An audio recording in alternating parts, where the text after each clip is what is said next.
বিয়ে বাড়ি, জন্মদিন, সুন্নাতে খতনা সহ আরও যেসব উৎসব আছে এইসব উৎসবে আপনারা কখনো গান বাজাবেন না, কারণ এতে স্থানীয় মানুষদের ক্ষতি হবে, তাদের হার্টে সমস্যা হবে।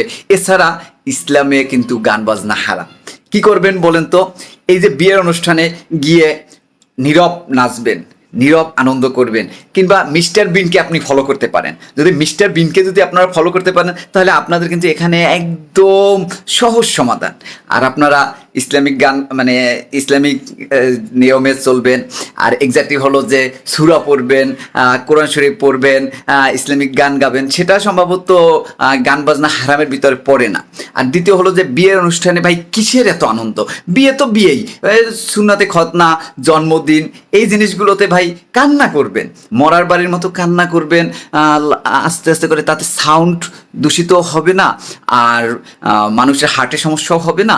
আর আরেকটা হলো যে ইসলাম যে গান বাজনা হারাম নিষিদ্ধ করেছে বা গান বাজনা যে নিষিদ্ধ করেছে সেটারও কোনো সমস্যা হবে না। ভাই বুদ্ধিটা কেমন দিলাম বলেন তো?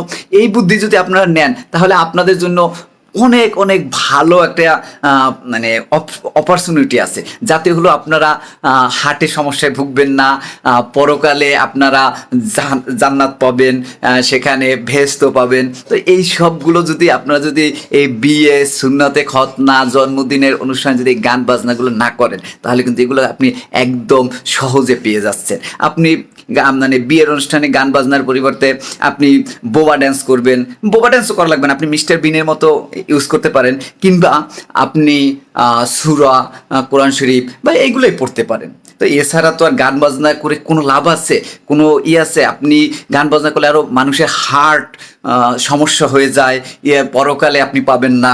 তো ভাই এখন সিস্টেম আছে, আপনারা এখনই পরিবর্তন হয়ে যান। এই পরিবর্তনের রাষ্ট্রে ভাই গান বাজনা একটা গ্রামে হারাম করছেন কেন রে ভাই? সারা বাংলাদেশ থেকে হারাম করে দেন। তো ওই গান বাজনার কোনো দরকার আছে রে ভাই? এখন দেশ হলো আপনাদের, আপনারা যা খুশি তাই করতে পারেন ভাই। এখন থেকে বিয়ের বাড়িতে মরার মতো কান্না করা লাগতে পারে, বা নীরব থাকবেন, জন্মদিনও নীরব থাকবেন ভাই। আপনারা যা পারেন ভাই তাই করেন, নিষিদ্ধ করে দেন ভাই, দেশ থেকে ভাই নিষিদ্ধ করে দেন গান বাজনা। একটা গ্রাম থেকে কেন নিষিদ্ধ করবেন? বুদ্ধিটা ভালো দিলাম, বুদ্ধিটা কাজে লাগিয়ে নিন, বুঝছেন? তাহলে সবাই ভালো থাকবেন।